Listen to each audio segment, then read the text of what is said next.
Channel glam life with अनुपम में। कैसे हैं आप सभी लोग? उम्मीद करती हूँ सब अच्छे होंगे। आज है द्वितीय नवरात्र की सभी को हार्दिक शुभकामनाएं। आप लोगों को वीडियो को लाइक करना है। अगर चैनल पर आप फर्स्ट टाइम आए हैं तो बेल आइकन के साथ प्लीज़ सब्सक्राइब ज़रूर कर लीजिएगा। चलिए, मैंने आज दूसरी नवरात्र की पूजा कैसे की आप लोगों को दिखाती हूँ। आज है द्वितीय नवरात्र और मैं कर रही हूँ माता रानी की पिन्नी पूजा। मैंने कर ली है और अब मैं दूसरी पूजा की तैयारी कर रही हूँ। संकटा माता की पिन्नी जो भी मैंने सुहागी ने बुलाई हैं उनके लिए मैं खाने की व्यवस्था कर रही हूँ। तो आज मैं बना रही हूँ कोटू की आलू की पकौड़ी, साबूदाने की खिचड़ी, फ्रूट्स हैं, मीठी सोट है और चटनी है। तो नहाकर पूजा करने के बाद ये देखिए किचन में कितना सब कुछ ऐसे हो जाता है। तो बस यही है, अब मैंने चेंज कर लिया है, रेडी होकर आ गई हूँ नीचे और सारा अरेंजमेंट कर लिया है। मैं आपको एक एक करके सारी चीज़ें दिखा देती हूँ। जो दक्षिणा में और चढ़ाने के लिए होता है, ऋतुफल में केला है, चूड़ी है, बिंदी है, रुमाल है, महावर है, सिंदूर है और ये हम जो बनाते हैं ना चकले पर, तो ये पूरी गोरा रानी की फैमिली बनती है, संकटा माता जिन्हें बोलते हैं। आज मैं उन्हीं की पिन्नी कर रही हूँ। हर बार नवरात्रों में करती हूँ क्योंकि जो लोग पहले से चैनल पर वीडियो देखते हैं उन्हें पता है मैं हर बार संकटा माता की पिन्नी करती हूँ और उनका वीडियो डालती हूँ। तो द्वितीय नवरात्र की भी हार्दिक शुभकामनाएं और संकटा माता की भी पिन्नी की हार्दिक बधाइयाँ। अगर आप भी करना चाहते हैं संकटा माता की पिन्नी तो आप भी नवरात्रों में कर सकते हो। जो भी आपके पास चीज़ें पर्याप्त हों उन्हीं से कर सकते हैं क्योंकि माता रानी तो भक्तिभाव देखती हैं। ये नहीं कि हमारे पास सारी सुविधाएं हों हम तभी करें। अगर आपके पास जो भी है आप उनसे भी माता संकटा का ये फल प्राप्त कर सकती हैं, उनका व्रत कर सकती हैं। तो सभी लोगों का आने का तब तक इंतज़ार कर रही हूँ। तो दिया लगा लेती हूँ और जो जोत जलाऊंगी वो लगा लेती हूँ। और आज मैंने साड़ी नहीं पहनी है, सूट पहना है क्योंकि मेरी तबीयत ठीक नहीं थी और इतना सारा काम हो गया था, टाइम थोड़ा कम हो रहा था, तो इसलिए मैंने आज रेड कलर का सूट पहना है। आप लोगों को कैसा लगा कमेंट सेक्शन में ज़रूर बताइएगा। और मैंने सब तैयारियां कर ली हैं, चौकी लगा ली है क्योंकि संकटा माता की चौकी हमेशा अलग से लगती है, बाकी तो दरबार माता रानी का लगा हुआ ही है। तो बस ऐसा ही होता है। अब मैं ये धूप बत्ती भी लगा लेती हूँ। जब तक कि सभी लोग नहीं आ जाते हैं तब तक मैं अपनी पूरी तैयारी कर लेती हूँ। और पूरी तैयारी करने से मुझे क्या आसानी हो जाती है कि मुझे ना फिर सब लोगों के आने के बाद परेशानी नहीं होती है, फिर हम फटाफट से पूजा कर लेंगे। लौंगे भी मैंने निकाल कर रख ली हैं। तो मैं हमेशा ऐसे ही करती हूँ। आप लोग मेरी वीडियो को बहुत ज़्यादा पसंद कर रहे हैं और ऐसे ही वीडियो को पसंद करते रहिए। वीडियो को लाइक कर दीजिएगा। चैनल पर अगर फर्स्ट टाइम आए हैं तो प्लीज़ बेल आइकन के साथ ज़रूर सब्सक्राइब कर लीजिएगा। बाहर से घंटी की आवाज़ आ रही है, उसे आप इग्नोर कर दीजिएगा क्योंकि मैं जब वॉइस ओवर कर रही थी तो हमारे यहाँ कोई घंटी बजा रहा था और मुझे वीडियो टाइम से खोल रही हूँ महावर को। महावर मुझसे खुल नहीं रही है क्योंकि जो इसका दूसरा वाला ढक्कन होता है बहुत टाइट होता है मेरा फेस के। आप देख ही सकते हैं कितनी मुझे मेहनत करनी पड़ी है, बट महावर की डिब्बी नहीं खुल रही है। तो मैं ये वाले काम सब पहले कर लेती हूँ, फिर क्योंकि सब लोग आ जाएंगे तो बहुत ज़्यादा होश पोश हो जाएगा।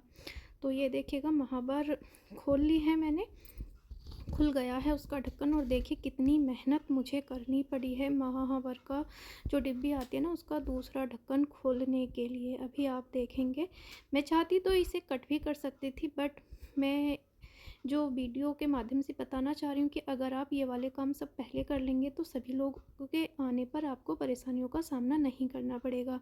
सभी लोग आ गए हैं। तो मैं बता रही थी संकटा माता में सबसे पहले हम अग्यारी करते हैं, लौंग चढ़ाते हैं। मैं आपको इस वीडियो में पूरी पूजा दिखाऊंगी कैसे क्या करना होता है। तो सबसे पहले आपको चकले पे पूरा शिव परिवार बना लेना है और महावर, सिंदूर और रोली से तिलक लगा देना है, केले का प्रसाद चढ़ा देना है और ऐसे अग्यारी कर लेनी है और तिलक लगा लेना है। उसके बाद कन्याएं लौंग चढ़ाएंगी। ऐसे ही होता है, जिसने पहले संकटा माता की पिन्नी की है उन्हें पता होगा और जिन्होंने नहीं की है वो मेरी वीडियो के माध्यम से संकटा माता की पिन्नी अगर करना चाहती हैं तो कर सकती हैं। ये मैंने सारा प्रसाद रख लिया। प्रसाद में मैंने रबड़ी मंगाई है। रबड़ी को आपको 7 जगह रखनी है सुहागिनों के लिए, 2 रखनी है कन्याओं के लिए, 1 रखनी है प्रसाद के लिए और 9 ही गिलास में पानी रखना है। रबड़ी और गिलास का जो पानी होता है पीने का वो हमें सुहागिनों को देना होता है। इस तरीके से कन्याओं से लौंग चढ़वा देना है। मैंने बहुत ईजी तरीके से आप लोगों को पूजा विधि दिखाई है, उम्मीद करती हूँ आपको पसंद आएगी। और ऐसे तिलक कर देना है।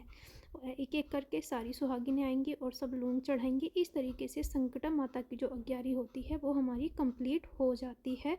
तो बस ऐसा ही रहता है। आप लोगों को अगर मेरी वीडियो पसंद आए तो प्लीज़ वीडियो को लाइक ज़रूर कर देना और कमेंट में जय माता दी लिख कर तो ज़रूर ही जाइएगा। बहुत सुकून मिलता है, बहुत पॉजिटिव ऐसी एनर्जी आती है ना पूरे घर में, तो मुझे बहुत अच्छा लगता है। इस बार कुछ उलझनों के कारण मैं नहीं कर पा रही थी। कहानी पढ़ने के बाद फिर हम लोग आरती करते हैं।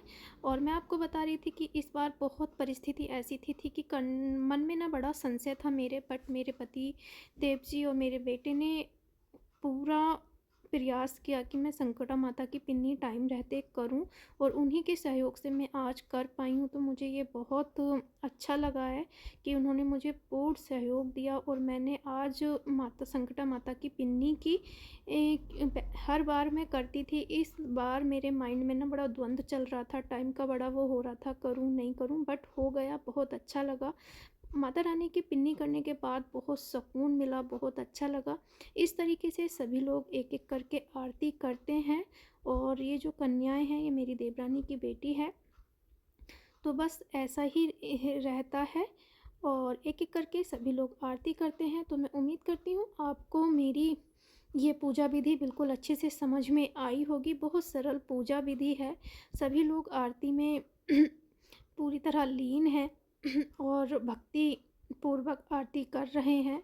इस तरीके से ही होता है। और यहाँ पर वीडियो थोड़ी क्लियर नहीं होगी क्योंकि जो अग्यारी का धुआं होता है ना, क्योंकि वो इन्वायरमेंट में जब तक कि नहीं हो तो फिर पूजा करने का क्या फ़ायदा। ये एक शुद्धि के लिए होता है, घर में अच्छी सुगंध आती है और पूरे घर में एक पॉजिटिव एनर्जी हो जाती है। तो सभी लोग खड़े होकर आरती करते हैं।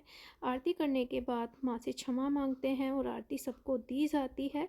तो बस यही होती है सरल पूजा विधि, सभी लोगों का मिलना भी हो जाता है।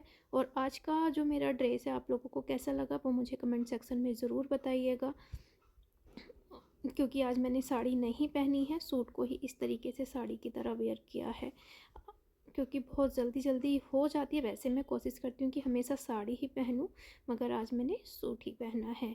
और माता रानी का दरबार कैसा लग रहा है वो मुझे कमेंट सेक्शन में आप लोग ज़रूर बताइएगा। आरती भी हमारी हो गई है पूरी कंप्लीट। और आरती करने के बाद, आरती देने के बाद फिर लगाई जाती है कन्याओं के सबसे पहले महावर। उसके बाद फिर सारी सुहागिनें लगाएंगी महावर। ऐसे ही होता है, हमेशा मैं आप लोगों को दिखाती हूँ और बहुत सुकून मिलता है। अगर आपने नहीं कभी किया है तो एक बार अवश्य करके देखना, बहुत अच्छा लगता है। तो मैंने ये लगा दी है महावर, मौसी भी अब अपने लगा रही हैं और मैं भी अब अपने महावर लगाऊंगी। मुझे नवरात्रों में महावर लगाना पैरों पर बहुत पसंद भी है और सारी सुहागिनों को लगाने भी चाहिए। कहते हैं ना कि 16 श्रृंगार में महावर भी आती है, तो ये माता रानी के सामने ही लगाई जाती है। मांग में सिंदूर, पैरों में महावर, हाथ में चूड़ी, माथे पर बिंदी, ये माता रानी को अर्पण करने के बाद ही सभी को लगाया जाता है। यानी कि पहले माता रानी को सुहाग चढ़ाया, फिर वहाँ से सुहाग लेके हमने पहना। इसका मतलब ये होता है कि हमारा जो सुहाग है वो अखंड रहे, सौभाग्यवती हम रहें। कहते हैं ना सौभाग्य के प्रतीक हैं ये सारे चिन्ह। और माता रानी को भी लाल रंग जितना पसंद है, सारी चीज़ें लाल हैं, तो आज मैं भी पूरा लाल लाल हूँ। बताना कैसी लग रही हूँ लाल। जो मेरी ड्रेस है पूरी रेड कलर की ही है और मुझे तो बहुत अच्छी लग रही थी। आप लोगों को कैसी लगी कमेंट सेक्शन में बताना। उसके बाद जो ये प्रसाद होता है ये सबको दिया जाता है। चुनरी का एक कॉर्नर लेकर दूसरे कॉर्नर पर रखकर ऐसे दिया जाता है। तो सबसे पहले ये प्रसाद भी कन्याओं को दिया जाता है। तो मैं भी सबसे पहले ये प्रसाद कन्याओं को दे देती हूँ एक एक करके। और बहुत अच्छा लगता है इस तरीके से कन्याओं को प्रसाद देना, उनके साथ बैठकर बातचीत करना।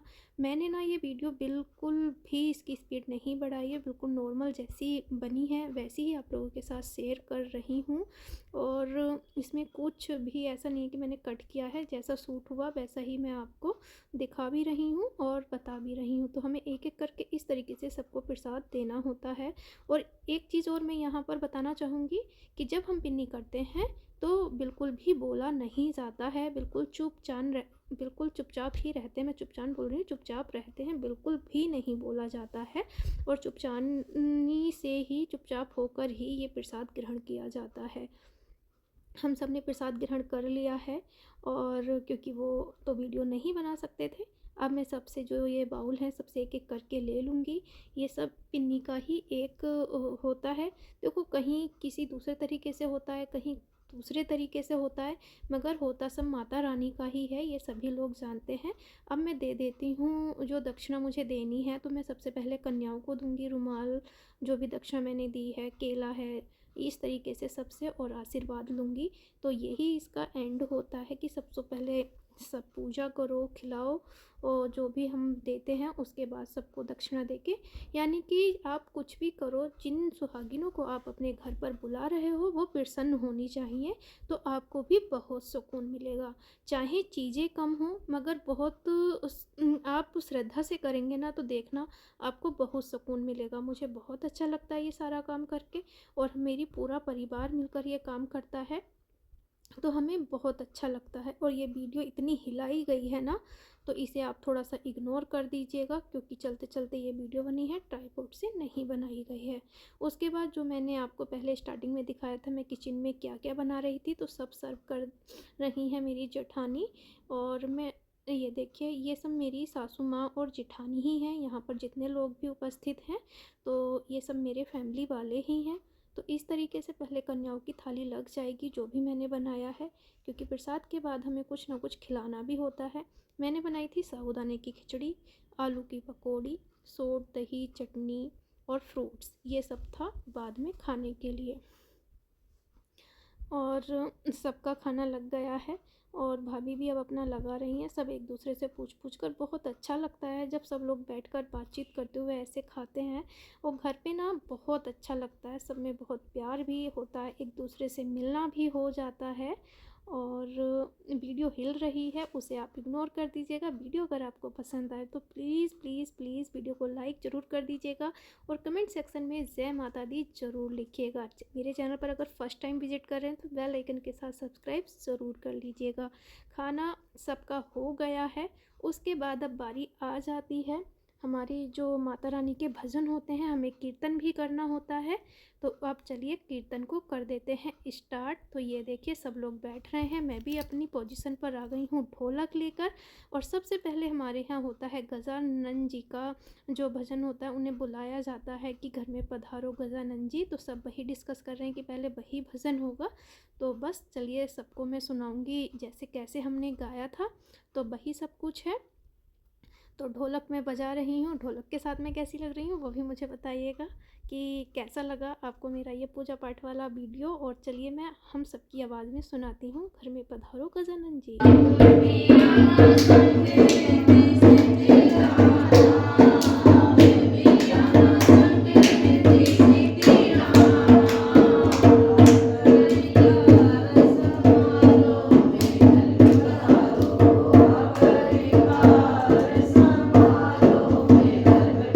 उम्मीद करती हूँ मेरी ये छोटा सी वीडियो आप लोगों को बहुत अच्छी लगी होगी। अगर आपको मेरी ये वीडियो पसंद आई हो तो प्लीज़ वीडियो को लाइक कर देना। चैनल पर अगर फर्स्ट टाइम आए हैं तो बेल आइकन के साथ सब्सक्राइब ज़रूर कर लीजिएगा।